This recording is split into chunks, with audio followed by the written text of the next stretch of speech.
ତମେ ତାହେଲେ ମାମୁଁ ଘରକୁ ପୁଅ ହେଇ ଯାଇଥିଲ? ହଁ, କିନ୍ତୁ ମୁଁ ପୁଅ ହେଇ ଗଲା ପରେ ତାଙ୍କର ପୁଣି 3 ପୁଅ ହେଲେ। କଣ ବୁଝିଲ ନା ଭଗିଆ ଭାଇ? ଓ ପିତାମର ସାନ୍ତେ ନିଜେ ତ ବଷ୍ଟମ୍ବ, ଆଉ ଜୋଇଁଟିଏ କଲେ ସିଏ ବି ବଷ୍ଟମ୍ବ। ଆଚ୍ଛା ଭାଇନା, ତମେ କଣ ନାମ ଜପ କର? ହଁ, ମାମୁଁ ଘରେ ଥିଲାବେଳେ ବେଳେ ବେଳେ ନଦିଆ କୀର୍ତ୍ତନ କରୁଥିଲି। ନିଅ ନିଅ। ହେଇଗଲା।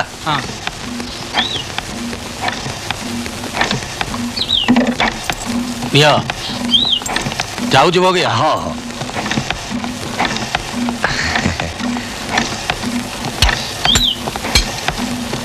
ସାନ୍ତେ ଆମର ପସନ୍ଦିଆ କାମଟେ କରିଛନ୍ତି। ହଁ, ତା ନୁହେଁ ଭଗେ ଆଉ କଣ? ଆରେ ସାନ ଝିଅଟା ବାହା ହେଇ ଅର ଘରକୁ ଯାଇଥିଲେ, ଏ ବିଧବା ଝିଅଟା ଏଠି କେମିତି ଚଳିଥାନ୍ତା?